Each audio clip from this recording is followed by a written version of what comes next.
Ravi d'être parmi vous. Donc, je m'appelle Jean-Luc Debiel. J'étais à votre place il y a quelques années. Pas tout à fait dans le même établissement, mais je suis passé par les bancs d'école. Ce type d'école, en tout cas. J'ai rejoint effectivement un groupe d'assurance il y a assez longtemps maintenant, qui est un courtier d'assurance. Donc, c'est pas tout à fait un assureur, c'est un métier un peu différent. Je vous expliquerai en quoi consiste le rôle d'un courtier spécialisé dans les risques politiques. Donc, ma présentation, je vais l'articuler autour de deux thèmes. D'abord, rapidement vous dire quelle est la société que je représente, combien on est beau, combien on est fort, combien on est gros, etc., etc. Enfin, ça, c'est la figure imposée obligatoire. Et après ça, je vous parlerai peut-être plus en détail sur ce que c'est que le marché privé des risques politiques. Donc, vous qui intervenez, ou en tout cas qui avez peut-être une sensibilité forte sur les relations internationales ou ce genre d'activité-là, ça va peut-être vous intéresser. Donc, j'ai compris que le format de cette conférence, c'est moi qui parle d'abord, vous qui intervenez ensuite. S'il y a des points durant la présentation qui ne semblent pas clairs, ou n'hésitez pas à m'interrompre. Il n'y a aucune offense à ça, au contraire.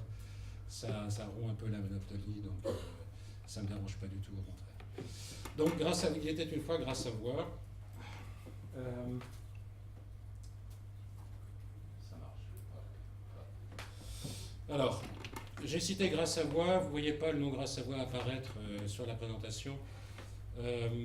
Grâce à Voix est une vieille société française, plus que centenaire. C'est un courtier d'assurance, autrement dit. Premier point à bien comprendre, c'est que le rôle du courtier d'assurance, c'est une espèce d'avocat, voilà, qui va défendre les intérêts d'une société qui a besoin d'une assurance et qui va négocier pour le compte de cette société-là auprès d'assureurs qui sont, eux, les preneurs de risque. Donc le courtier d'assurance n'est pas un preneur de risque au sens de l'assureur, hein. C'est quelqu'un qui va mettre en relation une société qui a un besoin d'assurance et un assureur qui fournit des produits d'assurance, hein. Donc c'est un intermédiaire qui ne supporte pas le risque, mais qui va le présenter, le négocier avec les compagnies d'assurance et le gérer. Donc ça a été le métier de Grâce à Voix depuis la création du groupe dans les années 1905-1907.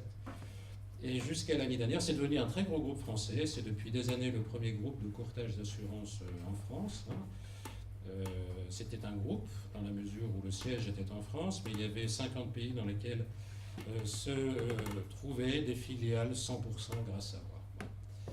Et l'année dernière, en 2016, Grâce à Voix a fusionné avec un groupe anglo-saxon beaucoup plus important en termes de taille et de présence, qui s'appelle Willis Towers Watson. Donc maintenant, c'est un groupe, depuis l'année dernière, dans lequel il y a la composante Grâce à Voix historique, qui était plus petite, bien sûr, et les composantes qui ont été rajoutées par le groupe américano-britannique qui s'appelle Willis Towers Watson. Maintenant, la photographie de ce groupe-là en France, c'est un groupe qui est assez gros, qui fait presque 8 milliards de chiffre d'affaires, hein. C'est pas le montant des primes, ce sont nos honoraires, nos rémunérations en tant qu'intermédiaires, hein. Donc c'est un groupe qui fait 8 milliards, qui est coté aux États-Unis. Ça fait à peu près 40 000 personnes dans le monde. Il y en a 3 000 à peu près à Paris, enfin en France, pardon. Avec une implantation géographique mondiale, donc il y a un peu plus de 120 pays dans lesquels se situe une filiale du groupe Willis Towers Watson maintenant. Donc c'est gros. Voilà. C'est gros et les clientèles, elle est variée par nature, mais elle se concentre sur les très gros groupes qui ont des besoins d'assurance. Notre métier, c'est quoi? Là, je présente plutôt Grâce à Voix parce que je vais m'arrêter sur ce qu'était ce groupe Grâce à Voix avant la fusion, mais on fait le même métier, mais on le fait en plus grand. Voilà, c'est la seule différence. Notre métier, c'est un métier de conseil, d'intermédiation et de gestion. Le conseil, c'est quoi? Pour vous donner un exemple, c'est vous êtes une société, vous détectez des besoins d'assurance, quel que soit le domaine. Vous avez des usines peut-être partout dans le monde, vous voulez les assurer contre les incendies, contre un dégât des eaux, contre des inondations, Plus spécifiquement dans le domaine dont je m'occupe contre un risque politique, ben vous allez voir, vous allez chercher une solution d'assurance. Et le meilleur moyen, le plus simple pour vous, c'est de vous adresser à un expert qui est un courtier d'assurance, qui va être en quelque sorte votre avocat, qui va vous conseiller. Et le premier métier d'un courtier d'assurance, c'est de conseiller son client sur les possibilités qui sont offertes par le monde de l'assurance, par les différentes compagnies d'assurance. Donc, ce conseil se décline de la manière suivante, c'est une fois que le courtier a bien compris la problématique que l'entreprise demandeuse souhaite assurer, la mission du courtier, c'est d'aller présenter ce risque-là partout, auprès de tous les assureurs, techniquement amène à répondre à cette problématique. Donc c'est discuter avec les assureurs, présenter la problématique, discuter, obtenir des cotations d'assurance, des prix, des conditions, et après ça, de présenter tout ce qu'il a pu obtenir sur le marché à son client pour lui dire, voilà, cher client, ce risque-là vaut autant auprès de telle et telle compagnie. Et une fois que ce processus de présentation est bien compris par le client et qu'il souhaite maintenant mettre en place une garantie, le rôle du courtier, c'est de rédiger. Voilà. Notre métier, après le conseil, c'est l'intermédiation. Autrement dit, une fois qu'on est d'accord, on va rédiger le produit d'assurance. C'est tout de même cette profession est une profession très particulière parce que le produit, contrairement à beaucoup d'autres industries, c'est une industrie de service, mais le produit n'existe pas. Le produit, c'est le courtier qui va le construire, dans le sens où il va le rédiger. Il y a plein de glossaires, il y a plein de clauses, il y a des droits applicables, etc. Mais le métier du courtier, à un moment donné, c'est de faire une règle du jeu qui s'appelle une police d'assurance, qui est acceptée par son client et par les assureurs. Donc notre deuxième rôle, c'est de construire cette police d'assurance, cette règle du jeu sur le risque qui est décrit dans cette police d'assurance. Et le troisième métier, c'est la gestion. Autrement dit, une fois qu'on a mis ça en place, le but du jeu, c'est de couvrir des risques. Donc, lorsque les risques surviennent, il faut faire en sorte que les assureurs qui couvrent, qui assument le risque, les assureurs payent le sinistre lorsque ce sinistre est bien sûr recevable au sens des garanties qui ont été mises en place. Donc ça, c'est le métier d'un courtier d'assurance. Le monde de l'assurance aussi, il est multiple. Il y a des spécialités dans l'assurance infinies. Il y a des quantités de risques, il y en a de plus en plus tous les jours. Donc le monde de l'assurance et par ricochet le monde des courtiers sont structurés par typologie de risques.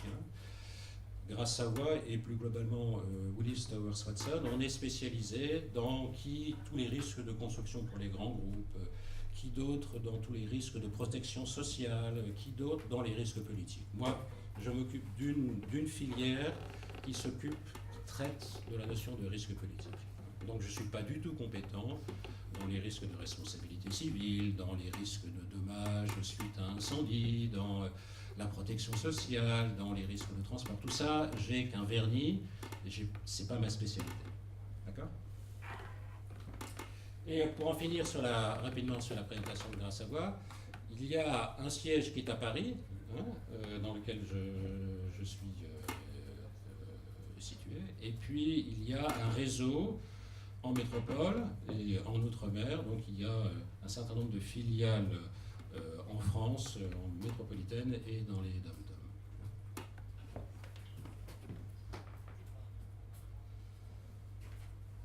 C'est une redite mieux écrite ce que j'ai pu formuler, donc on a beaucoup de clients, je vous donne quelques chiffres pour vous donner la volumétrie un peu de ce que l'on fait. On traite des sociétés, du particulier, dans toutes les branches d'assurance. Donc il y a une grande division chez nous, dont je ne m'occupe pas, mais qui traite de tous les risques de particuliers, vous, vos parents, vos étudiants, en tant qu'étudiant, si vous avez besoin d'une multirisque habitation pour votre studio, d'une assurance voiture, ces trucs-là, tout ça, ça se traite. Donc ça va du particulier jusqu'aux sociétés, toute taille, les petites, les moyennes, les grosses. Ça passe aussi par tout ce qui est les collectivités territoriales qui ont aussi des besoins d'assurance. Bref, tous les acheteurs potentiels d'assurance, quels que soient les risques, va se trouver logé ou compartimenté chez nous. On a beaucoup de banques qui sont clientes, vous voyez, c'est un peu tout ça. Tout ça, au niveau de Gras Savoye, donc en France, la filiale française de Willis Towers Watson, qui a gardé encore le nom de Gras Savoye, c'est le premier courtier en France, et depuis une vingtaine d'années, donc c'est gros. C'est presque un peu moins de 3000 personnes tout de même qui travaillent en France sur ces problématiques-là chez Gras Savoye. risque politique. Donc à l'intérieur de ces différents silos, il y en a un dans lequel sont concentrés tout ce qui traite à la notion de risque politique ou plus globalement de risque pays. Alors, pour commencer, c'est quoi le risque politique? Donc, il y a plein de définitions, mais l'idée à retenir, c'est toutes les actions, voire les inactions, d'un gouvernement ou d'un pays ou d'une autorité locale d'un pays qui, parce qu'elle prend une action, parce qu'elle ne fait pas quelque chose, ou parce qu'elle prend une décision, entrave la bonne réalisation d'un contrat export ou qui altère un investissement étranger dans le pays ou bien qui lèse en quelque sorte une société qui a des intérêts dans ce pays-là. Donc la notion qu'il faut retenir, c'est le caractère intrusif d'un pays, quel qu'il soit, et qui intervient soit dans l'exécution d'un contrat qui est réalisé dans le pays, soit dans un investissement qui est localisé dans ce pays, soit éventuellement sur un financement qui est octroyé dans ce pays-là. Donc c'est une définition assez large, mais c'est ce qui englobe à peu près le mieux la problématique des risques politiques. Quelques exemples, il y en a plein. Si vous lisez la presse un peu internationale, il y en a eu un récent qui rentre typiquement dans ce cas de figure-là. C'est la semaine dernière, si ma mémoire est bonne, où vous avez peut-être lu dans la presse qu'il y a un grand groupe américain automobile qui avait de belles filiales de production au Venezuela. Et les autorités du Venezuela ont décidé, pour des raisons qui leur appartiennent, c'est pas le sujet, mais ont décidé de s'approprier, de confisquer en quelque sorte les actifs de ce groupe américain localisé au Venezuela. Donc ça, c'est un acte politique, ça rentre dans la définition. L'investisseur, en l'occurrence le groupe américain, le préjudice, c'est quoi pour lui? C'est la disparition probable, dans les comptes consolidés de ce groupe-là, de la valeur de la filiale qu'il détenait, dont il donnait la majorité du capital au Venezuela. Il y aura dans ces comptes consolidés, à un moment donné, va transparaître la disparition de cet actif qui vaut quelque chose, ça va disparaître. Bon. Et son préjudice, il est là. Et il a eu un préjudice parce que les autorités locales ont procédé à un acte légal, qui est un acte de confiscation, hein, c'est pas le sujet, mais j'y reviendrai un peu par ailleurs, mais la décision s'adresse contre ce groupe américain, laisse ce groupe américain, en l'état actuel du dossier, hein, et donc le groupe américain a un préjudice. S'il bénéficiait d'une couverture d'assurance de type risque politique, c'était quelque chose qui serait de nature à rentrer dans la garantie. D'accord ? Mais il n'y a pas que ce type de risque-là. Il y a, là, j'ai mis un certain nombre d'autres exemples. Je reviens quelques années en arrière. Vous avez tous suivi ce qui s'est passé en Libye, par exemple. Bon, il y a beaucoup de sociétés européennes, beaucoup de sociétés françaises qui avaient des contrats export. Hein, autrement dit, qui avaient négocié avec des acheteurs généralement publics, libyens, la construction d'une usine, d'une centrale, qui d'autre, d'un réseau télécom, enfin bref. Il y avait un contrat export entre un groupe européen ou français et des sociétés publiques libyennes. Et suite à la conséquence des événements en Libye, l'exécution de ces contrats, vous le comprenez bien, est perturbée. L'entreprise française qui était supposée réaliser ce contrat, ce réseau GSM par exemple, et c'est pas forcément le bon exemple, mais où ce barrage était dans l'impossibilité de continuer l'exécution de ce contrat parce que le pays était à feu et à sang, parce qu'on ne pouvait plus y rentrer, etc. Donc la société française, le préjudice pour elle, c'est quoi? Elle a passé des commandes à des sous-traitants pour exécuter son contrat, elle s'est engagée vis-à-vis de fournisseurs, bref, elle a dépensé un certain nombre elle a dépensé de l'argent en vue de réaliser ce contrat. Si son contrat est annulé, parce qu'ils ne peuvent pas l'exécuter, il y a la guerre, donc on ne peut plus y aller, elle reste néanmoins redevable auprès de ses fournisseurs à payer un certain nombre de factures. Donc il est là son préjudice. Hein. Bon. Donc ça, c'est un autre exemple d'une action où, là, c'est pas véritablement une action, mais c'est un événement soudain, imprévisible, une guerre, qui empêche et qui lèse un exportateur qui était en train d'exécuter un contrat dans ce pays-là. Donc vous voyez, la notion de risque politique, c'est des actions volontaires de la part d'un gouvernement ou bien des situations improvisées, inopinées, soudaines, généralement imprévues, ça c'est pas toujours réalisé, mais des actions graves, des cas de force majeure qui empêchent et qui laissent donc la bonne exécution d'une opération dans ce pays-là. Je peux vous donner d'autres exemples publics, parce qu'il y a beaucoup d'exemples qui ne sont pas forcément publics, mais un autre exemple public qui a affecté un groupe français, c'est les attentats par exemple. Le groupe français auquel je pense, il extrait de l'uranium. Et il a les mines d'uranium, il y en a dans un certain nombre de pays, mais c'est généralement des pays qui sont, à quelques exceptions près, c'est pas toujours des pays qui sont, au sens de l'OCDE, des pays calmes, stables. Et dans l'un de ces pays dans lesquels ce groupe-là avait une mine d'uranium, il y a eu un attentat. Ça c'était en 2011, et qui a endommagé les actifs, qui a entraîné une perte d'exploitation. Donc une perte d'exploitation, c'est pour l'investisseur qui détient cette mine-là, il ne peut pas exploiter, il ne peut plus extraire le minerai parce que ses actifs, ses installations ont été fortement endommagées, donc il a un manque à gagner, si vous voulez, c'est un peu ça. Donc vous voyez que c'est multiple. Les risques politiques, c'est une notion qui est excessivement vague, qui recoupe des événements soudains, imprévisibles, de nature proche des cas de force majeure, une guerre, une émeute, un acte de terrorisme, mais aussi des actions volontaires ou des carences de gouvernement qui, encore une fois, entraînent un préjudice pour celui qui est en train de réaliser une transaction. Alors, dans ce petit milieu des risques politiques, on va distinguer deux cas qui sont généralement les deux cas que les assureurs qui sont spécialisés dans la couverture de ces risques-là arrivent à analyser. Le premier cas, c'est ce qu'on appelle une transaction commerciale. C'est quoi une transaction commerciale? C'est un contrat.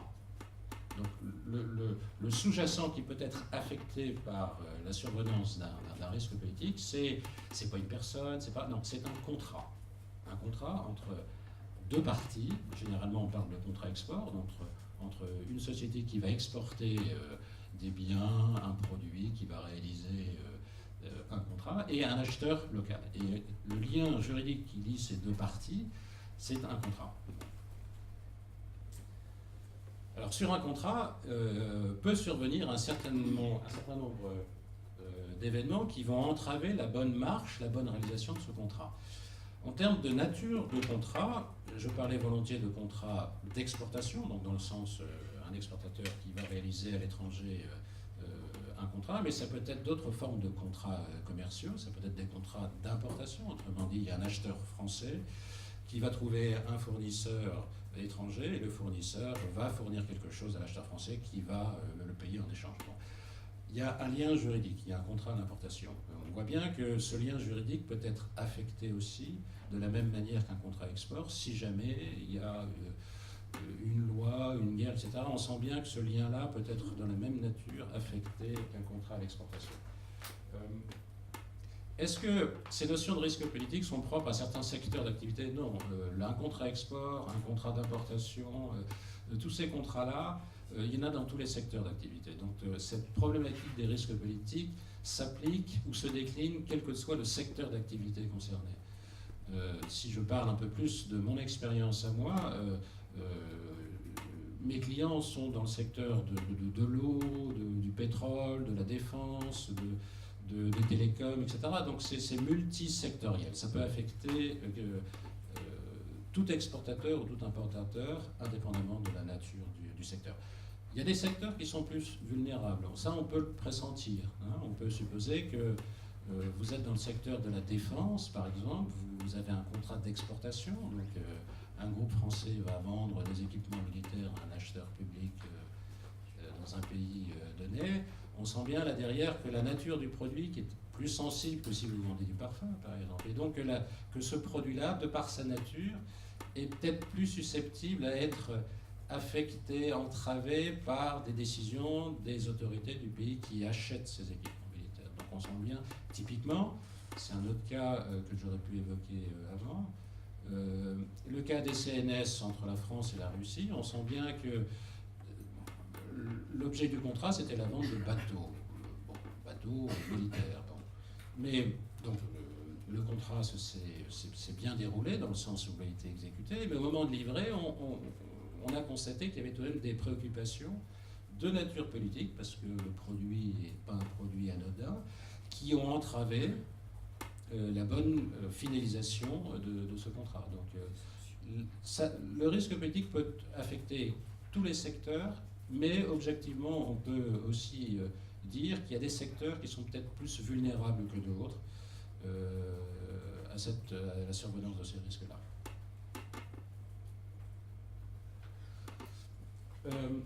Ces garanties-là, j'y viendrai juste après en donnant d'autres exemples, les assureurs, comment ils appréhendent ces risques-là? Ils peuvent l'appréhender de deux manières. Soit, sur un contrat d'exportation, ils acceptent de couvrir un certain nombre de risques de nature politique sur ce contrat-là et rien que sur ce contrat-là. Donc on est sur une logique d'une garantie qui va être attachée à un contrat. Donc autrement dit, une garantie ponctuelle d'assurance, pour couvrir ce contrat export tel qu'il sera décrit dans la police d'assurance. Mais ça peut être aussi en termes de structuration d'assurance. Les assureurs peuvent couvrir une multitude de contrats dans une même police d'assurance avec une multitude d'acheteurs. Donc là aussi, le rôle du courtier, c'est d'essayer de structurer quelque chose, une garantie, soit ponctuelle, soit un peu plus globale, pour couvrir plusieurs choses qu'un seul contrat, en fonction des caractéristiques propres de l'opération. Bon. Alors, qu'est-ce qui est couvert? Sur les risques sur contrat ou sur une transaction, je vais distinguer deux grandes familles de risques qui sont des risques assurables. Autrement dit, les assureurs spécialisés peuvent couvrir chacun de ces risques-là. La première grande famille, c'est des événements qui n'ont rien à voir avec l'acheteur. Ce sont des événements globaux, mais qui peuvent avoir une influence négative sur la bonne exécution ou la bonne réalisation de ce contrat. Exemple.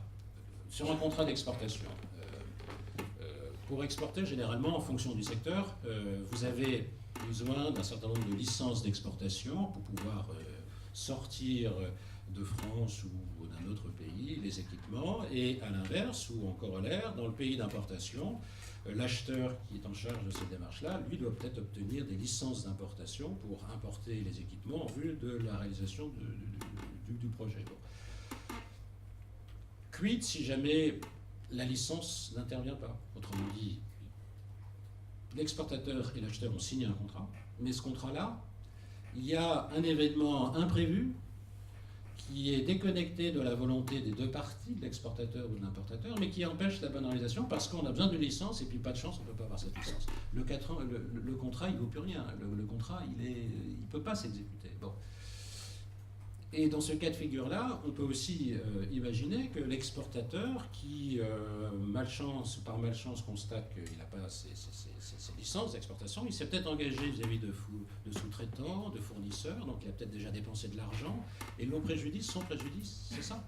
C'est qu'il s'est engagé vis-à-vis d'autres fournisseurs, il a dépensé de l'argent, et il ne pourra pas exécuter, et donc pas vendre, le contrat qu'il a signé avec son acheteur. Donc il a un préjudice. Hein.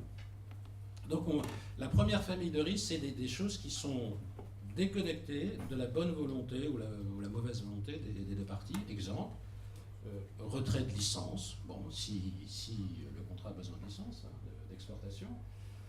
Des événements soudains, une guerre, un acte de terrorisme, une situation locale type au Venezuela, où là, décemment, même si vous avez signé un contrat pour exécuter un réseau télécom ou autre, vous n'allez pas le faire, vous, exportateur, parce que le pays est à feu à sang, vous allez faire courir à vos équipes un surcroît de danger, etc. Donc c'est des événements soudains, encore une fois, mais qui vont empêcher le bon déroulement du contrat. En bas à gauche, c'est les autorités tant françaises, si on parle d'un exportateur français, ou les autorités du pays dans lequel le contrat doit s'exécuter, ont probablement aussi un peu leur mot à dire. Ils peuvent très bien dire, à un moment donné, ce contrat-là, non, on le casse. On vous interdit à vous, importateur, ou à vous, exportateur, de poursuivre l'exécution de ce contrat. Typiquement, c'est le cas des CNS et la Russie. À un moment donné, l'État français a dit à celui qui a construit, au groupe français qui a construit les navires, non, je ne vous donnerai pas les licences qui permettent d'exporter ces équipements, donc vous êtes dans l'impossibilité de livrer les navires, et donc voilà, c'est une décision qui s'impose. L'État est tout à fait en droit à le faire, hein, ça c'est pas le sujet, mais le sujet c'est plutôt que l'exportateur, lui, s'il ne livre pas, il n'est pas payé, donc le préjudice est là. Hein.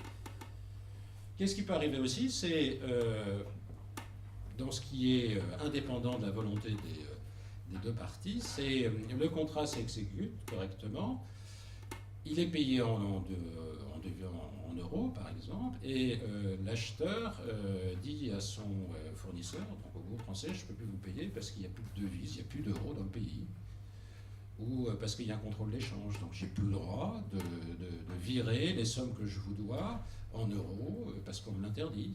Typiquement, c'est l'Argentine, il y a un certain nombre d'années où il y a eu un contrôle d'échange interdisant tous les flux de devises qui sortaient de l'Argentine. Donc ça aussi, vous voyez bien quelque part que si le contrat a bien été réalisé mais qu'il n'y a pas eu de paiement parce qu'il n'y a plus de devises dans le pays ou bien parce qu'il y a une interdiction de virer l'argent, l'exportateur, il a un gros préjudice. Donc la première famille de risques, c'est des choses, pas de chance, ça survient, c'est indépendant de la volonté des parties, mais le résultat est le même, c'est qu'il y a un préjudice. Deuxième famille, là c'est plutôt des risques qui sont liés à l'acheteur. Je pars du principe qu'on est en face d'un acheteur public, hein, peu importe, un acheteur public local. L'acheteur public local, il peut faire des choses ou ne pas faire des choses qui feront que le contrat ne pourra pas s'exécuter. Exemple, l'acheteur local, c'est en vue de réaliser un barrage. Bon, donc, dans les obligations qu'on peut tout de suite voir, s'il faut réaliser un barrage, il faut d'abord fournir l'emplacement où doit se faire le barrage, il faut peut-être déblayer, creuser, etc. Si ça, c'est pas fait, et c'est de la responsabilité de l'acheteur de préparer tout ça, l'exportateur, celui qui est destiné à construire cette installation, il sera dans l'incapacité de le faire. Hein. Donc là, c'est un manquement d'une obligation sur un contrat, une obligation à la charge de l'acheteur, qui, parce qu'il ne le fait pas, ou ne fait pas cette obligation, entraîne une annulation du contrat, ou une impossibilité d'exécuter ce contrat. Hein. Donc tout ce qui est action ou inaction de l'acheteur qui entraîne l'impossibilité d'exécuter le contrat pour l'exportateur français. Alors, j'ai mis, si je vais sur la gauche, c'est peut-être des termes un peu plus techniques, mais la non-certification, c'est quoi?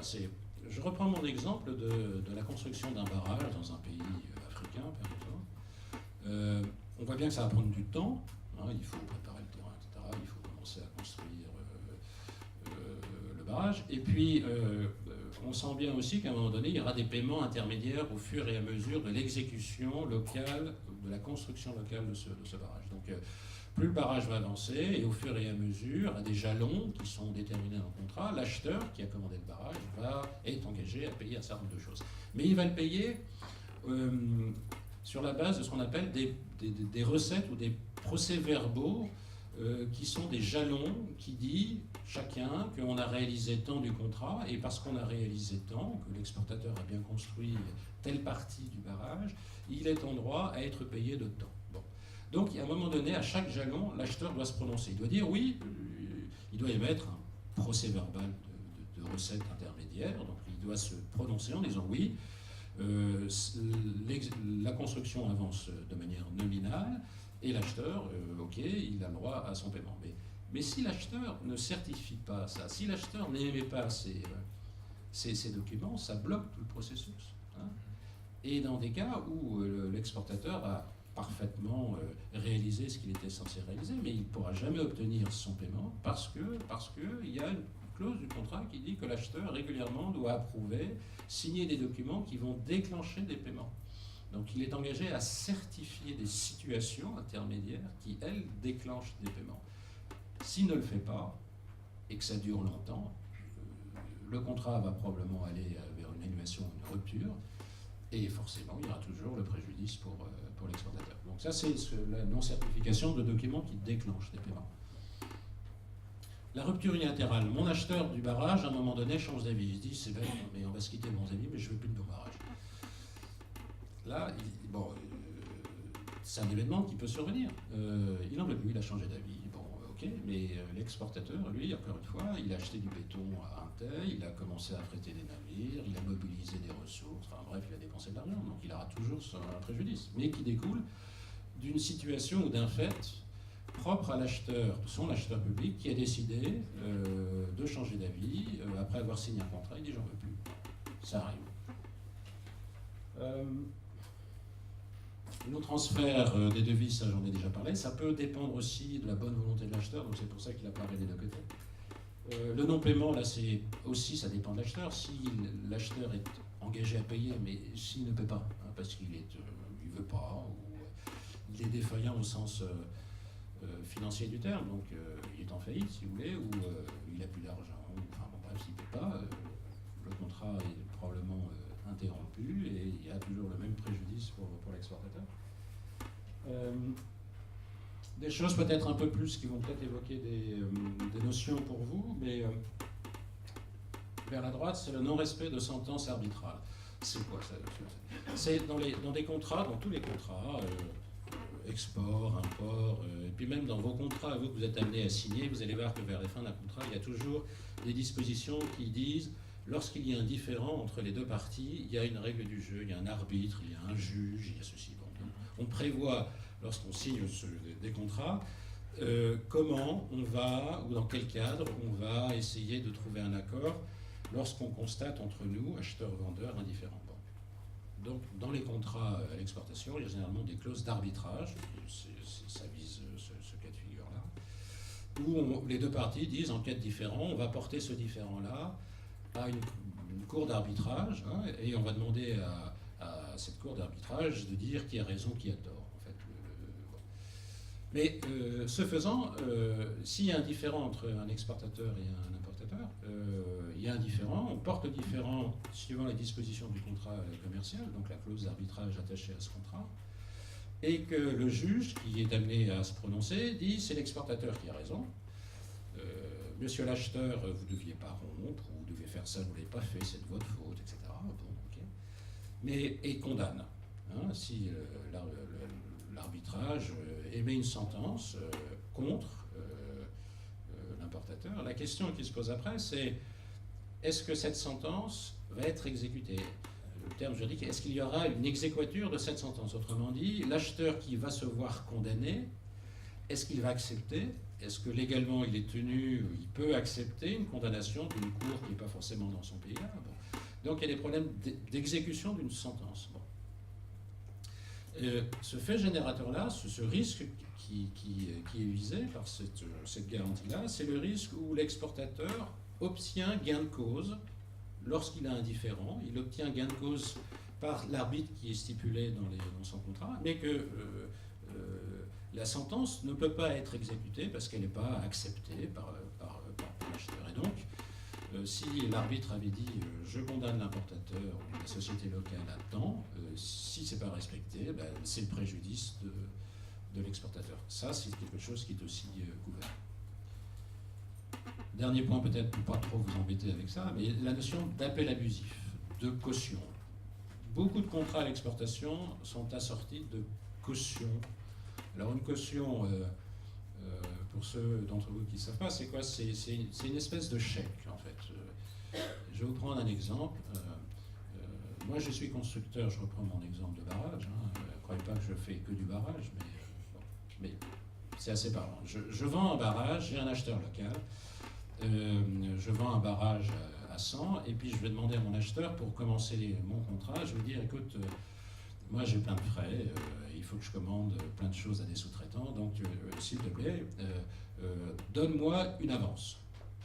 quelques pourcents, 5%, 10%. Donne-moi une avance alors que je n'ai pas encore commencé réellement l'exécution du contrat, mais j'ai besoin de cet argent pour pouvoir assumer toutes les dépenses que je vais supporter. Bon. L'acheteur, il consent généralement, c'est une pratique courante. Mais ce faisant, l'acheteur local, il peut se dire, ben, j'ai donné X% d'avance à mon fournisseur, mais d'un autre côté, j'ai rien vu venir, donc ça me gêne. Donc je vais essayer de trouver un mécanisme, une sûreté, un mécanisme, oui, c'est une sûreté, un filet de sécurité, qu'on va appeler une caution, qui est généralement un tiers qui va dire à l'acheteur, ok, tu as donné 10% à ton fournisseur français, moi, banque, parce que c'est généralement une banque, c'est peut-être une compagnie d'assurance, mais c'est généralement une banque, moi, banque, vis-à-vis de toi, acheteur, je te garantis que si le fournisseur ne fait pas ce qu'il est censé faire, ne respecte pas le contrat que toi et lui, que l'acheteur est demandé à signer, moi, banque, je vais te rembourser l'avance que tu as faite à ton fournisseur. C'est ça le principe. Donc c'est un espace, c'est quelque part un chèque en blanc, généralement, et qui est donné à l'acheteur local, un engagement pris par une banque, donné à l'acheteur local, et l'acheteur local, si bon lui semble, à chaque moment, hein, si bon lui semble, peut très bien appeler, autrement dit dire, cette garantie-là, c'est comme un chèque, et bien, si le cœur, si j'ai envie, je vais encaisser ce chèque-là, alors qu'il n'est pas, néanmoins, tenu de le faire. Hein. Bon, mais il peut très bien dire, bah, tiens, j'ai un chèque en blanc, j'ai besoin d'argent, je tire cette caution, j'encaisse cette caution. Donc là, c'est ce qu'on appelle un caractère abusif d'une caution. Autrement dit, le bénéficiaire, l'acheteur, il a reçu ce chèque en blanc qui est plutôt là pour le protéger si jamais le fournisseur n'exécute pas son contrat, mais en dehors de ce cas-là, n'a pas la possibilité de tirer. Mais néanmoins, il se dit, j'ai besoin d'argent, ça tombe bien, j'ai un chèque, c'est sur un gros fournisseur qui est très riche, je me fais de la trésorerie, j'appelle ça chèque. Donc ça, c'est clairement un appel abusif. Il n'a pas le droit de le faire, il le fait néanmoins. Mais ça, c'est la conséquence de ça. C'est un préjudice pour l'exploitateur. Vous suivez toujours? Alors on va changer de... Je disais qu'il y avait deux grandes familles, les contrats d'import, export, ça c'est le sous-jacent qui est assuré. Maintenant, on va parler de la deuxième grande famille qui concerne non pas un sous-jacent qui est un contrat, mais d'un actif. Autrement dit, c'est des usines, ce sont des stocks, ce sont des équipements qui roulent, qui sont fixes, mais qui sont situés, ces actifs, dans un pays jugé ou estimé comme sensible. C'est quoi les risques qui arrivent ou qui peuvent survenir sur un actif qui est situé à l'étranger? Deux grandes typologies de risques là sur des actifs physiques. C'est tous les risques qualifiés de dommages suite à un certain nombre d'événements qui sont plutôt des événements de nature politique. Donc on l'a déjà un peu évoqué. Si jamais il y a une guerre et que cette guerre endommage tout ou partie de vos actifs, ben vous n'avez plus l'actif. Donc tout ce qui est guerre, émeute, mouvement populaire, terrorisme, rébellion, révolution, mutinerie, coup d'État et autres joyeusetés de ce genre, quelque part, ça peut casser vos actifs. Ça, c'est assurable. Tous ces événements-là, c'est à la partie gauche du dessin. En complément aussi, si vos actifs sont détruits, si vous avez des usines avec des stocks, des hangars, etc., des équipements qui valent cher, etc., si tout ça c'est détruit ou en partie détruit, l'exploitation, ben, vous êtes dans la capacité de poursuivre l'exploitation. Donc vous allez aussi avoir une autre typologie de préjudice, c'est un manque à gagner, c'est une perte de revenus d'exploitation que vous tiriez lorsque vos actifs étaient en fonctionnement, et comme ils ne sont plus en fonctionnement, il n'y a plus d'exploitation, et donc il n'y a plus de cash, il n'y a plus de revenus d'exploitation, il n'y aura plus de dividendes, il n'y a plus rien. Donc là aussi, vous allez cumuler une autre forme de perte. Deuxième grande famille de risques là, c'est plus les risques de dommages, c'est les risques d'atteinte aux droits que vous détenez en étant propriétaire des actifs à l'étranger. Ils vous appartiennent. Vous êtes le propriétaire, majoritaire, ou oui, majoritaire. Donc vous avez des droits sur vos hangars, sur vos usines, à l'étranger. Bon. Qu'est-ce qui se passe si jamais ces droits-là, les autorités du pays en question, vous confisquent vos actifs, vous prive, vous nationalise, vous réquisitionne ses actifs. Voilà. La question, c'est les risques, c'est ça. J'avais des belles installations et les autorités locales me les prennent. Bon. C'est là. Hein. J'ouvre une parenthèse. La confiscation, c'est un acte légal. La France en a fait plein dans le passé. C'est un acte qui est légal. Chaque État souverain est habilité chez lui, sur son territoire, à émettre des lois, même de confiscation. Ça, il est fondé à le faire. La France l'a fait, plein d'autres pays le font. Par contre, ce qui est important, c'est que ce faisant, lorsqu'on confisque un bien, autrement dit, on prend un bien qui appartient à une société privée pour le remettre dans le bien commun. Hein. Si on fait ça, on peut le faire légalement. Par contre, il y a une contrepartie. Et le droit international impose aux États qui souhaitent confisquer ou nationaliser une juste rétribution de l'actif qui est dépossédé au propriétaire. Je vais te prendre ça, mais je dois t'indemniser quelque chose. Le cas que j'évoquais au Venezuela, pour l'instant, les autorités vénézuéliennes ont réquisitionné, ont pris. Pour l'instant, il n'y a pas eu d'indemnisation en quelque sorte, alors que le droit international impose normalement que si le Venezuela, qui a la possibilité de confisquer, doit néanmoins indemniser de manière juste le propriétaire précédent. Donc tous les actes qui visent à priver le propriétaire de ses actifs sans l'indemniser, confiscation, nationalisation, etc., ça rentre dans le champ de la garantie. Alors il y a des différences entre les différents termes. Nationalisation, c'est pas forcément une réquisition, c'est pas forcément une nationalisation, etc. Il y a des différences un peu. Il y a des choses qui vont peut-être moins parler pour vous, c'est l'abandon forcé et le désinvestissement. L'abandon forcé, c'est quoi? C'est une situation type Ukraine, où des groupes européens avaient des belles usines là-bas, qui n'ont pas été touchées, autrement dit par la guerre côté dans l'est du pays, mais parce que le pays est dans une situation telle que rien ne fonctionne, plus rien ne fonctionne, l'usine, qui n'a pas été touchée, elle ne peut pas fonctionner. Donc elle ne tourne pas. Donc le propriétaire, lui, passé un délai, s'il ne peut rien faire, il va considérer qu'il est dans un cas, ou très proche d'un cas, où il est obligé d'abandonner sa propriété, ses actifs, revenir en France parce qu'il ne peut pas la faire tourner. Le désinvestissement forcé, c'est un cas beaucoup plus rare. Ça vise les situations où les autorités du pays de l'investisseur, les autorités françaises, si on prend un investisseur français, imposent à l'investisseur français de quitter le pays. Quelles que soient les considérations, mais on peut imaginer peut-être que dans le cadre de relations bilatérales entre la France et tel pays, ça s'est tellement détérioré que la France impose aux sociétés qui avaient des actifs dans ce pays-là de quitter et de partir. Le non-transfert, j'ai un peu parlé tout à l'heure de non-transfert, c'est quoi? Là, c'est les non-transferts de dividendes. Votre actif là-bas, que vous avez dans votre pays, il est destiné à fonctionner, à générer des revenus et peut-être du dividende. Là, le risque que vous avez, c'est le dividende qui est constitué là-bas, dans votre filiale. Si vous voulez le rapatrier, là, pas de chance, il y a un contrôle d'échange, où il n'y a plus de devises pour convertir dans la monnaie locale et en devises, il n'y a plus de devises, etc. Donc, vous avez une belle tirelire, mais qui n'est pas en France, qui est dans le pays, et vous ne pouvez pas rapatrier ces fonds qui sont dans cette tirelire. Ça va jusque-là?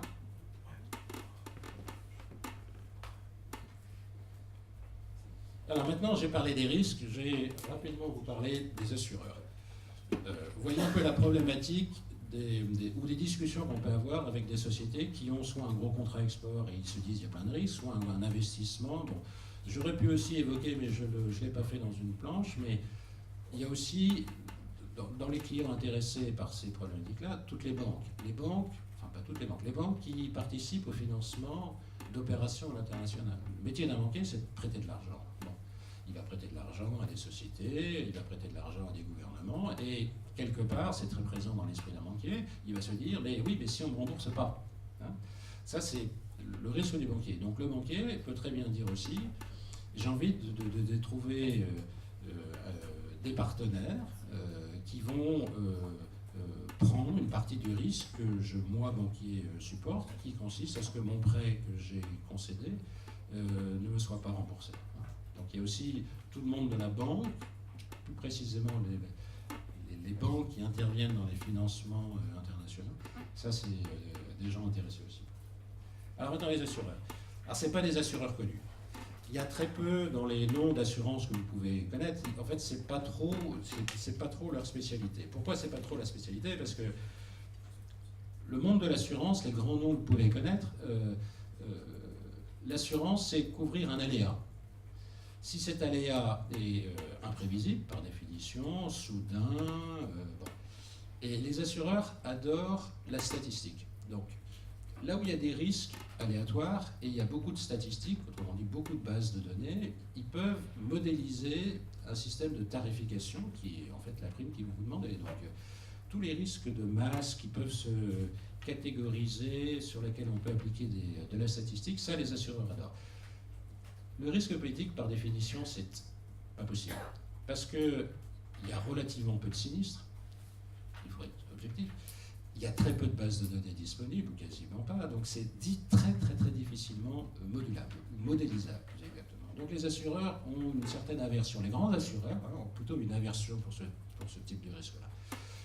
Par contre, il ne reste pas moins que c'est un risque avec un aléa, et donc c'est plutôt des assureurs moins connus, anglo-saxons, qui sont intéressés à ce type de risque-là pour y apporter des solutions d'assurance. Donc le marché maintenant au niveau mondial, les assureurs spécialisés en risque politique, ils sont grosso modo une soixantaine. Il y a 60 guichets différents.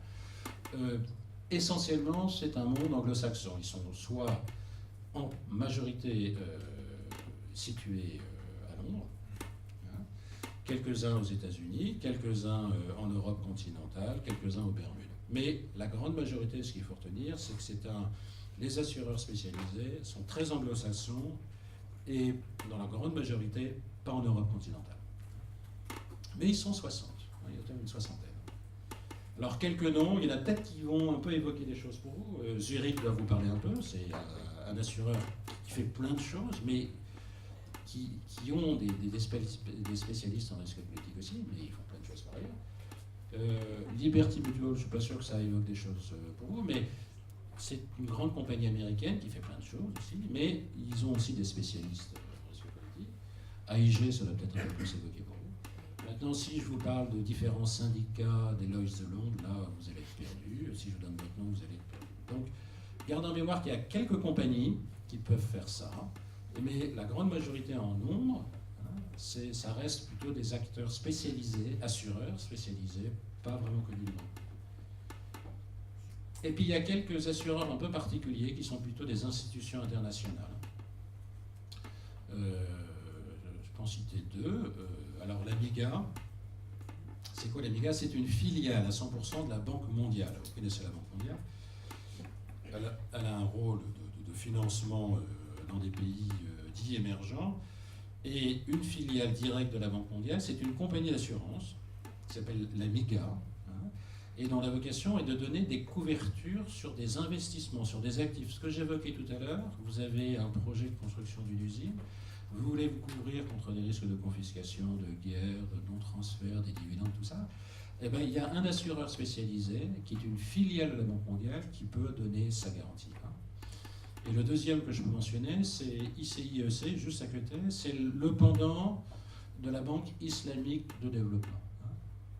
La Banque islamique de développement, donc qui a une vocation géographique à intervenir dans les pays du monde musulman, a aussi une compagnie d'assurance spécialisée qui peut apporter sa garantie sur des investissements sur ce secteur-là.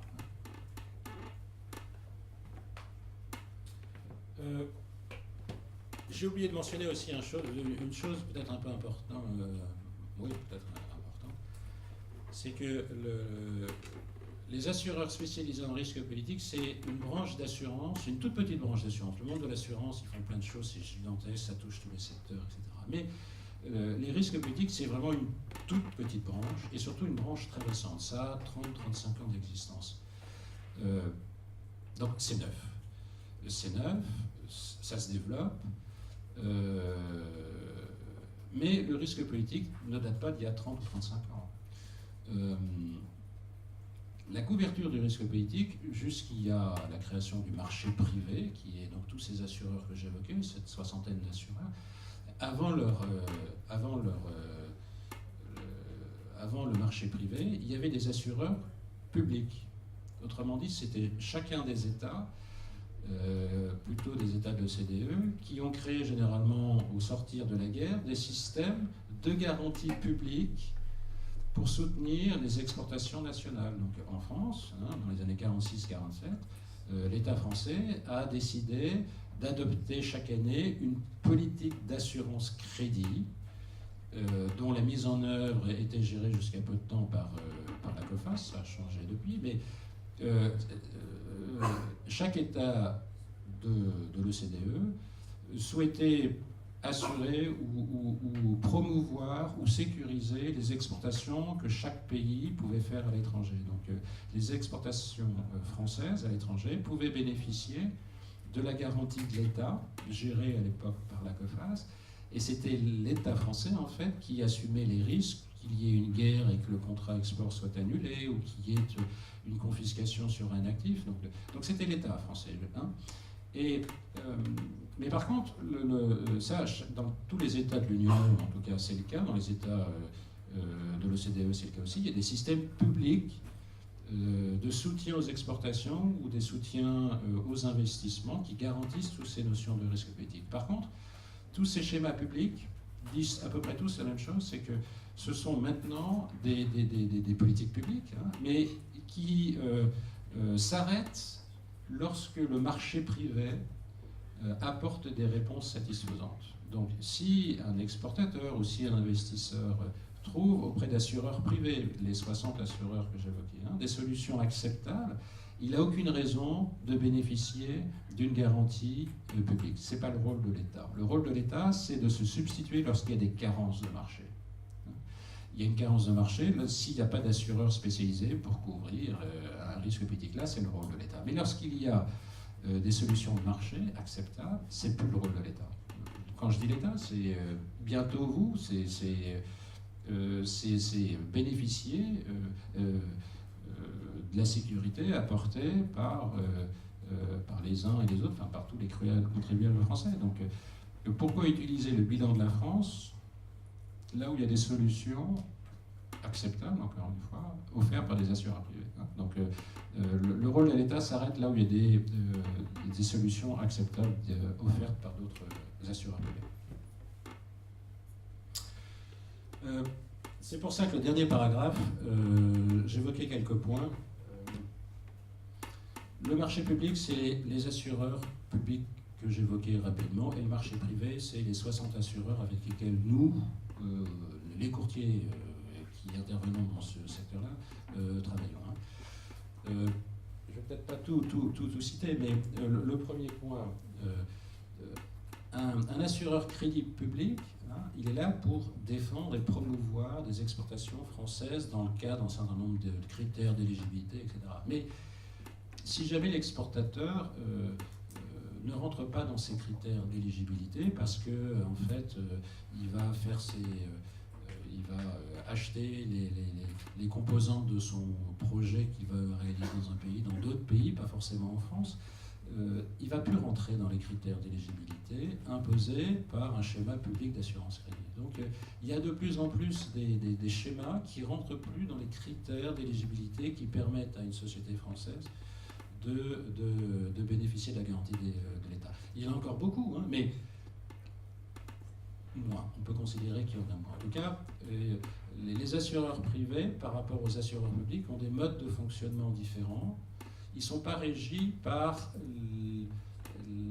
la même relation. Encore une fois, un assureur public est là pour défendre et promouvoir. Il a une vision très bilatérale. La France versus tel pays, ça se passe bien, donc la France décide d'aider en quelque sorte ce pays-là au travers de la politique d'assurance crédit que met en place chaque année Bercy. Bon. Maintenant, si la relation ne va pas bien, ou pour d'autres raisons, la relation bilatérale, la France va adapter sa politique d'assurance crédit vis-à-vis de ce pays-là. Bon. Donc c'est une vision très bilatérale, très macroéconomique, hein, ce qui dicte les politiques d'assurance crédit publique dans les différents pays. C'est une vision très macroéconomique. Les assureurs privés, les 60 que j'évoquais, ils ne sont pas trop dans ces considérations macroéconomiques. Eux, ce qui les intéresse sont les sociétés privées, donc les assureurs privés, qui essayent de gagner un peu d'argent. Donc eux, ils ont une vision beaucoup plus microéconomique. Ils vont plutôt regarder c'est qui l'acheteur, c'est qui le vendeur. C'est ça qui va faire du sens pour ces assureurs privés, autrement dit, qui peut les convaincre de prendre ce type de risque-là. Je vous ai endormi là, visiblement. Qu'est-ce que je fais? Alors, le rôle d'un courtier, c'est, je l'ai dit rapidement tout à l'heure, c'est une espèce d'avocat qui, tout au long d'un dossier, va discuter avec la société qui a détecté un besoin d'assurance, va lui trouver, va faire son shopping around, on va aller voir tous les assureurs, on va discuter avec les assureurs, on va essayer d'obtenir des propositions, on va essayer de les défendre auprès de notre client, on va essayer de le convaincre. Quand il est convaincu, après ça, il faut construire physiquement le produit, il faut le rédiger, hein, il faut qu'il soit après ça accepté par le client et les assureurs. C'est un métier incroyable parce qu'on a 2 clients à chaque bout. On a un client qui est le client, mais on a aussi des assureurs qu'il faut convaincre, parce que si on les convainc là, on ne fera jamais une opération. Donc on a 2 clients à chaque bout, il faut convaincre les 2, et sur un produit qui n'existe pas, que le courtier va construire.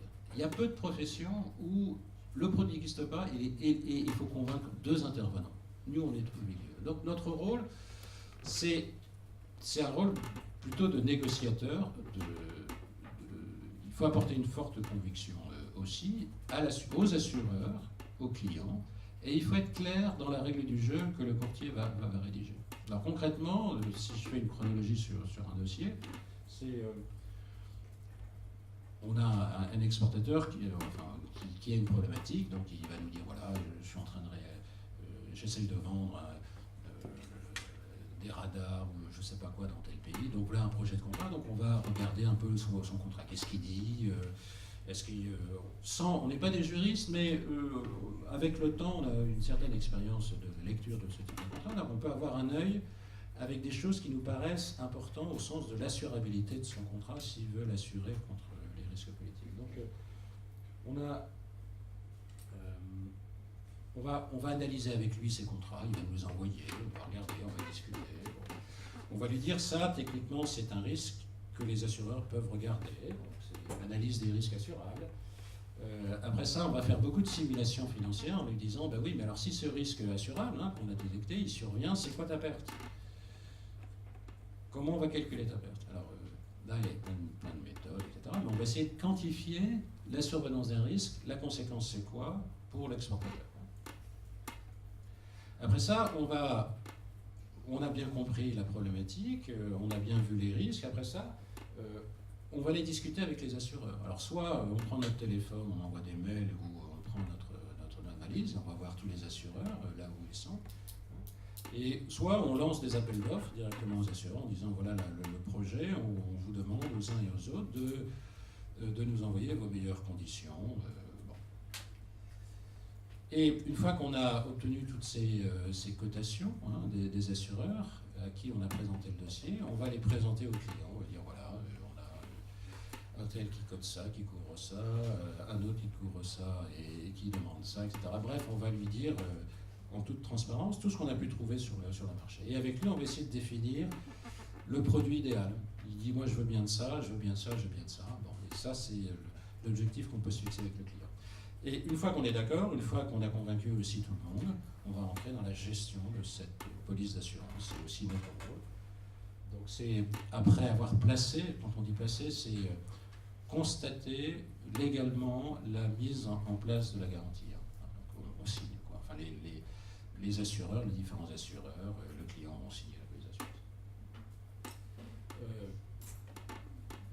Après ça, c'est gérer cette police d'assurance, autrement dit, pour être plus concret, si jamais il y a un risque qui intervient, c'est de faire en sorte que les assureurs respectent la règle du jeu et indemnisent, conformément aux dispositions du contrat, mais indemnisent l'assureur.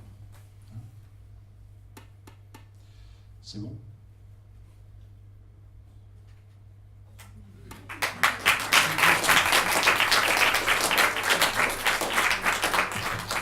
m'avez pas interrompu, c'est gentil, mais maintenant, si vous avez des questions. Voilà. Merci, Monsieur Debière. On va laisser maintenant la place aux questions des étudiants. Si vous avez des questions, vous levez la main, je vous passe le micro, comme d'habitude.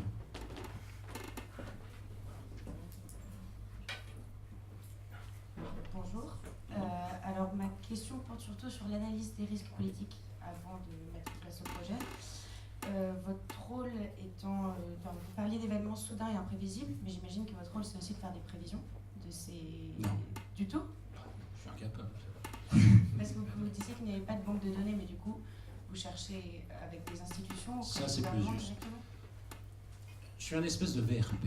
Vous voyez plutôt ça comme ça. Je suis plutôt un commercial. Mon rôle, c'est quoi? C'est d'arriver à convaincre des assureurs sur des risques. Alors, je peux avoir des idées, combien vaut le risque? Je peux avoir des arguments. Et mon rôle, c'est de trouver les bons arguments qui vont essayer de convaincre l'assureur. Et c'est pas moi qui prends le risque, c'est pas moi qui vais fixer les conditions de la garantie, c'est l'assureur. Ça, c'est le boulot de l'assureur. Donc, si j'ai des bons arguments, si je peux m'appuyer sur des études, des prévisions que je trouve à droite et à gauche pour convaincre les assureurs, là, je suis dans mon rôle. Donc, mon rôle, c'est pas d'évaluer. Je suis pas dans le monde académique. Hein, je suis dans le réel world. Hein. Mon boulot, c'est de faire en sorte que les assureurs vont être convaincus que c'est un bon risque, que le pricing est juste. Ça, c'est mon rôle. Voilà. Mais prévision, non. Même si ça aide d'avoir peut-être une culture sur le pays, ou d'avoir cherché des informations, ou trouver des prévisions qui vont dans le sens que vous souhaitez pour convaincre les assureurs, ça oui. Mais les prévisions, les grandes prévisions, non. Même pour des risques déclenchés justement par l'action de l'acheteur? Pardon? Même pour des risques déclenchés par l'action de l'acheteur, vous parlez Oui. de barrage par exemple. Oui. Un barrage, on sait qu'il peut y avoir des problèmes environnementaux et donc des révoltes, des choses autour de ça, ça non plus. Je peux avoir mon idée, je peux avoir ma prévision qui n'engage que moi. Je peux lui dire que, ah bah oui, sur la Libye, demain, ça va être la bière. Mais l'assureur, si je lui donne ma prévision, il ne va pas forcément me croire. Je ne suis pas, à ses yeux, forcément l'expert sur lequel il va dire « Ok, je suis convaincu ». Non, je peux avoir un certain nombre d'arguments. Je peux les trouver un peu partout, oui. Mais l'assureur, lui, ce qui compte, parce que c'est lui le preneur de risque, c'est l'assureur qui va assumer en cas de problème. Hein. Donc lui, il va glaner des informations là où il les trouve. Il a ses propres modèles. Tous les assureurs ont des quantités de modèles sophistiqués pour essayer de mettre un prix ou d'analyser un risque. Hein. Bon. Donc, mais c'est pas à moi. Je peux avoir ma propre vision, mon estimation du coût d'un risque. Je peux aller changer ça avec l'assureur, mais en bout de course, c'est pas moi qui fera le prix. Hein. C'est l'assureur qui va dire oui, c'est des bons arguments, ok, ça vaut à peu près ça, je peux négocier avec lui. Hein, bon. Mais les modèles, c'est les assureurs qui font. Hein, même si je peux avoir encore une fois un jugement, une appréciation.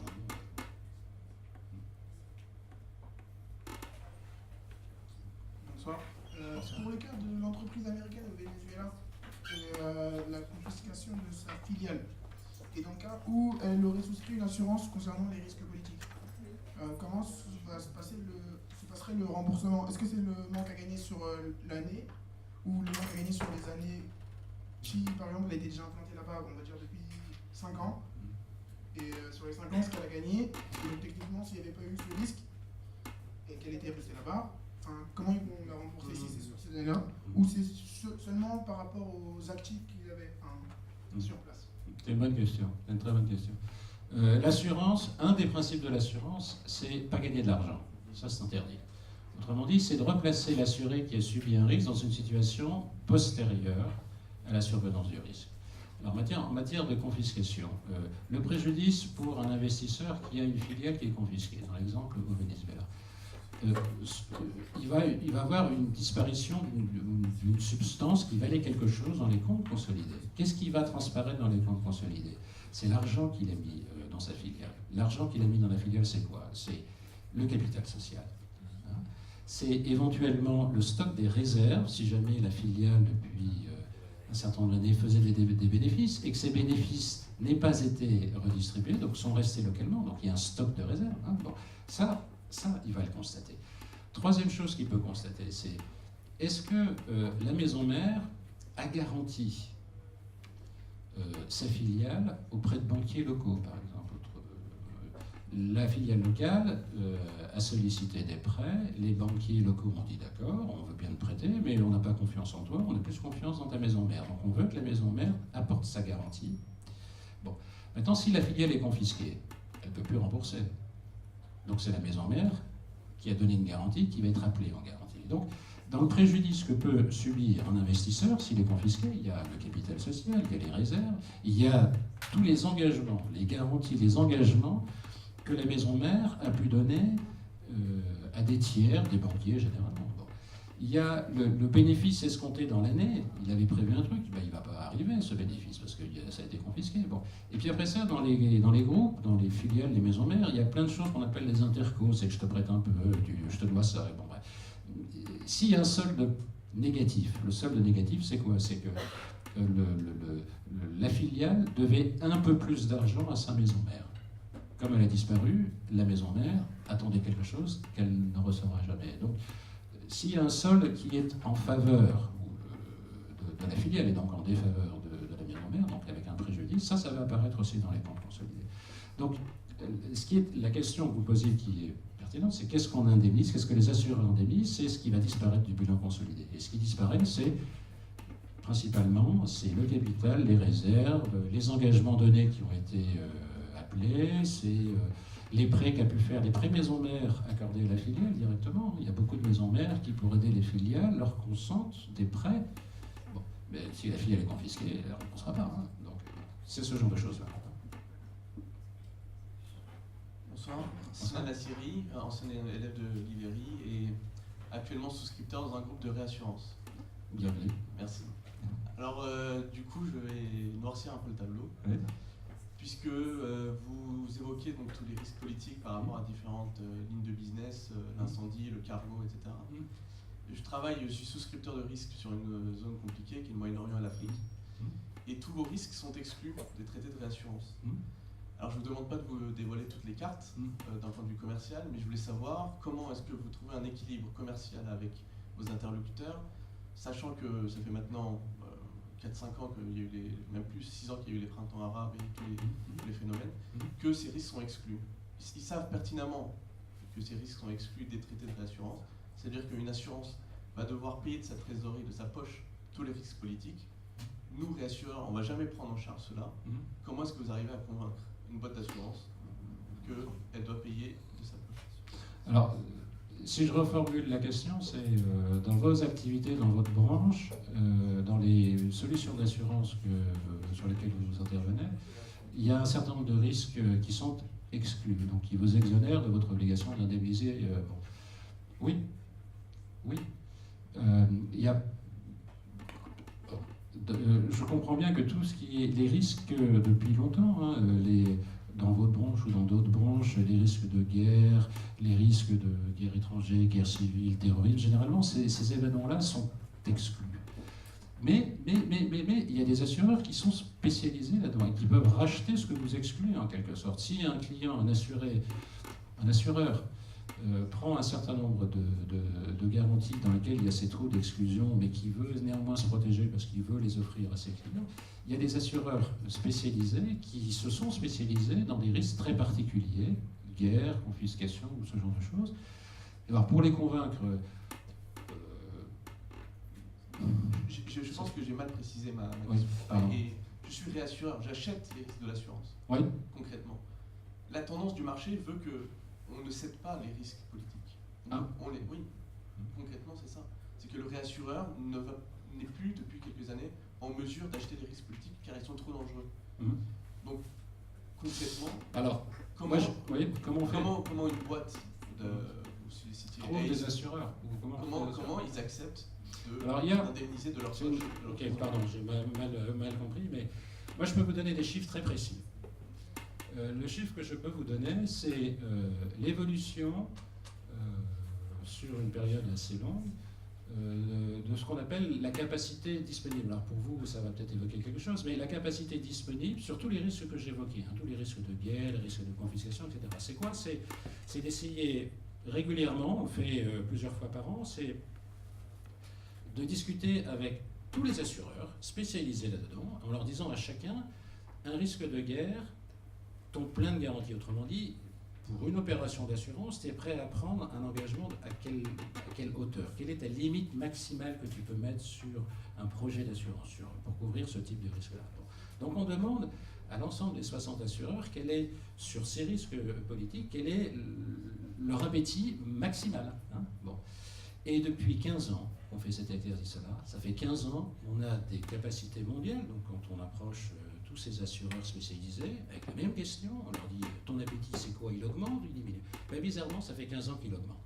Donc il y a une tendance qui est pas récente, qui est là depuis 15 ans, où il y a de plus en plus d'assureurs directs qui proposent des couvertures d'assurance sur ce type de risque-là. Et j'ajoute aussi, c'est que ça fait 25 ans que je fais ce métier-là, et il y a 25 ans, les assureurs spécialisés, là combien ils étaient? Voilà. Maintenant, on est à 60. Donc chaque assureur a, sur une période assez longue, en tout cas une période crédible, a de plus en plus d'appétit sur ces risques-là, parce que la capacité mondiale augmente. Et deuxième effet, c'est qu'il y a des nouveaux entrants qui arrivent chaque année. Ils ne sont pas nombreux, mais 1 ou 2 chaque année. Ce qui fait qu'il y a de plus en plus de guichets qui sont intéressés. Pourquoi il y a plus de capacité? Pourquoi il y a plus d'entrants? Parce que, globalement, la sinistralité, autrement dit, la survenance de ces risques-là, chaque année, on essaye d'évaluer la sinistralité, autrement dit, combien les assureurs, éventuellement les réassureurs, ont-ils payé des sinistres de cette nature.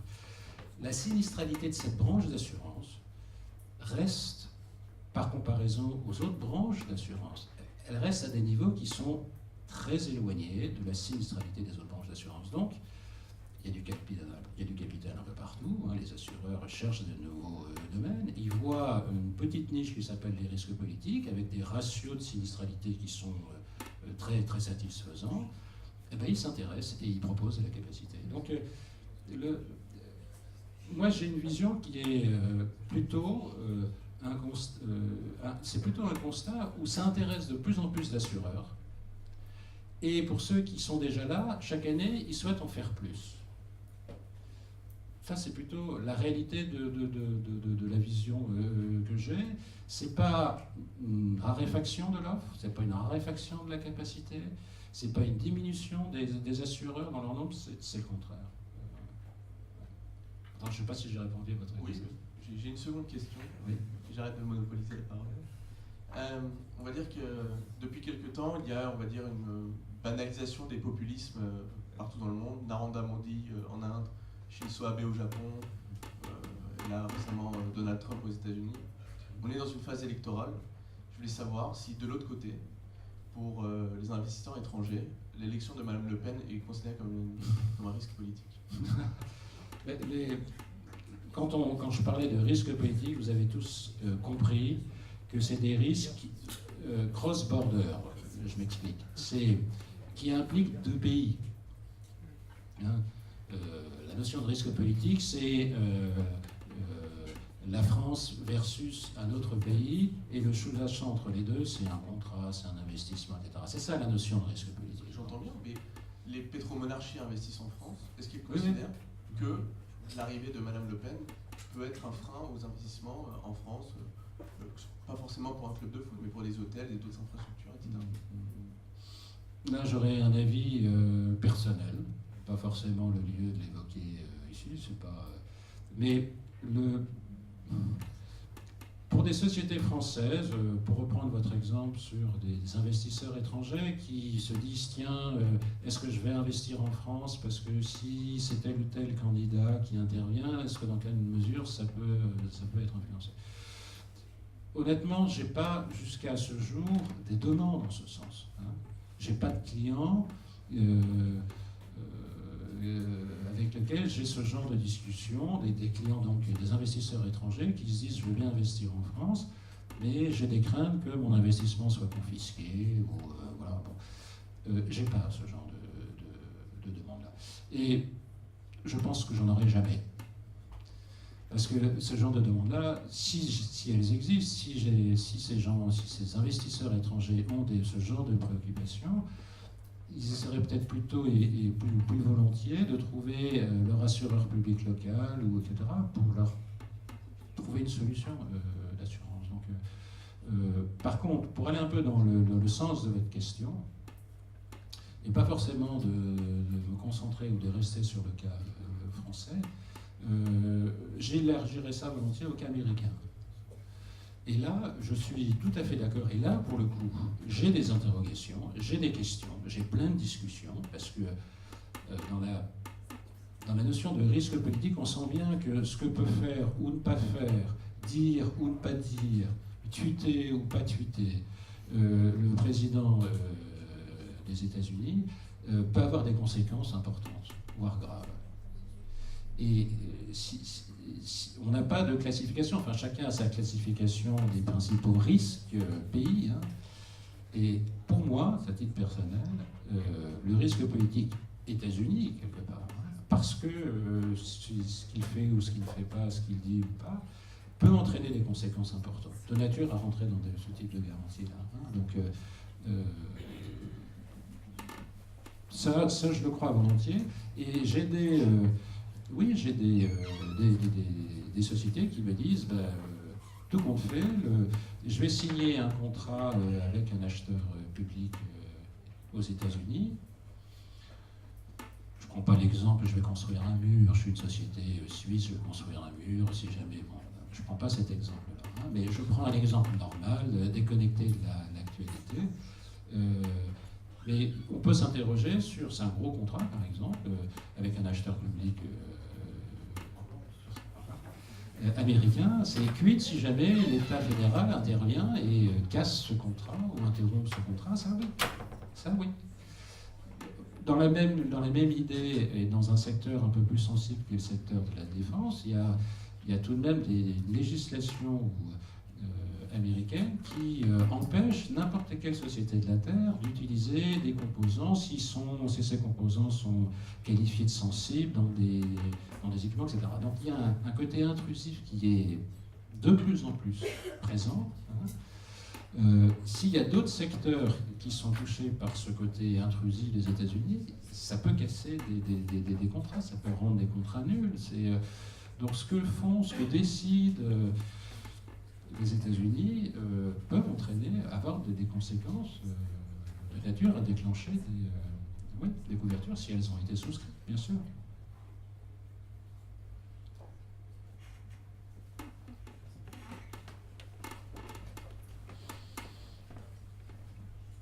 Bonjour, alors je m'appelle Alexandre, je suis en deuxième année.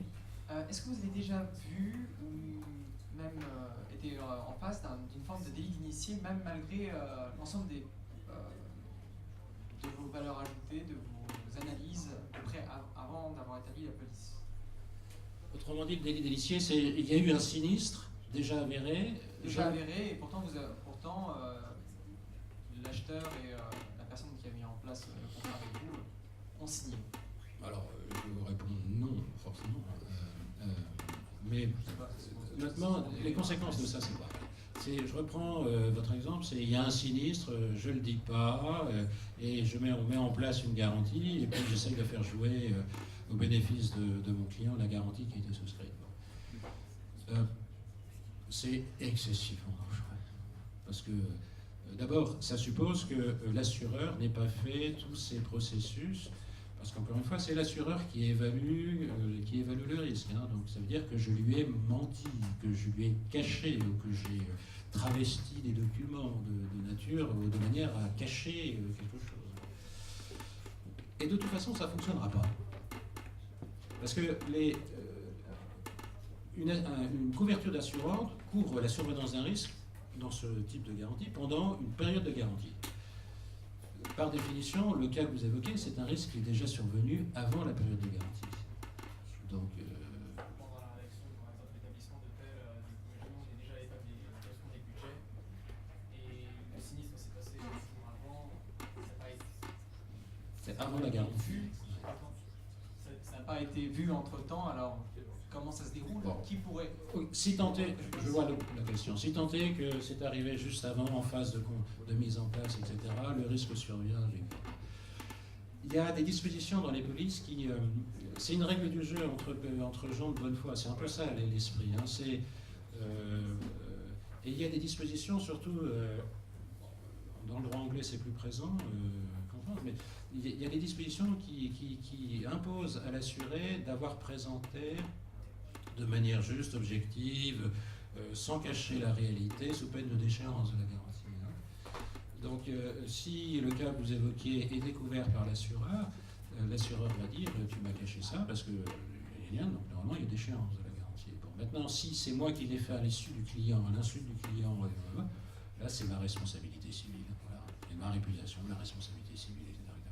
Mais honnêtement, moi le conseil que je peux dire dans ce secteur-là, en tout cas, c'est que je ne ferai jamais un deal si j'ai pas confiance, si je sens qu'il y a un truc qui est... Parce que la gestion d'un sinistre, on n'en a pas parlé, mais c'est tout de même l'ultime finalité de ces polices. Mon expérience de la gestion de sinistres de cette nature-là, c'est que c'est jamais ce qui a été prévu, jamais. Parce que les risques politiques, ça peut prendre de telles formes diverses que c'est jamais ce qui est rigoureusement indiqué dans la police. Ça, c'est mon constat. Donc, je sais combien déjà c'est difficile de faire en sorte que l'assuré et l'assureur soient satisfaits de l'indemnité en cas de survenance. Donc, si je peux éviter ces situations, parce que je ne crois pas dans le projet, je ne ferai pas. Enfin, en tout cas, personnellement, je n'ai pas envie de le négocier, de le présenter, d'y mettre un peu d'énergie, une crédibilité et une réputation, ça va. Et puis c'est du pénal. Merci, bonjour. Bonjour. Je m'appelle Ousmane Sané, je suis diplomate sénégalais et doctorant en sciences politiques. Alors, ma première question, c'est quel type d'engagement vous lie entre les deux parties, c'est-à-dire le client et l'assureur en question? Parce que voyez-vous, là j'ai une interrogation depuis tout à l'heure. Parce que vous dites que vous n'êtes pas du tout censé avoir une prévision. C'est-à-dire, vous n'êtes pas obligé de savoir ce qui se passe réellement, les risques à courir, tout ça. Donc du coup, à mon avis, vous êtes comme un consultant qui ne prend pas... À quoi je sers et c'est quoi ma responsabilité? C'est pour ça. Ouais. Ok, je comprends la question. Contractuellement, la police d'assurance, qui est le lien qui va unir un assuré et un assureur, elle n'est pas signée par le courtier. L'engagement contractuel, qui est souscrit de part et d'autre, est matérialisé par la signature de l'un et de l'autre. Jamais par le courtier. Le courtier ne signe pas. Par contre, il peut être mentionné. Il peut être indiqué comme courtier gestionnaire, courtier négociateur, etc. Donc, ma responsabilité, elle est définie par le Code des assurances en France, en tout cas. C'est une profession qui est encadrée, avec un certain nombre d'obligations légales, de conseil, de gestion, etc. Donc, le lien contractuel vis-à-vis de mon client, il peut être formalisé. Les us et coutumes ne l'ont jamais formalisé jusqu'il y a peu. Enfin, ça dépend de la relation commerciale que le courtier peut avoir avec son client. Mais jusqu'à très, très peu de temps, c'était la situation qui prévalait sur l'ordre. Autrement dit, c'était si jamais votre client vous demande de trouver une solution d'assurance, il vous mandatait pour ce faire. Et donc, vous agissiez en tant que courtier dans le cadre du Code des assurances, en tout cas des paragraphes qui s'appliquent aux courtiers.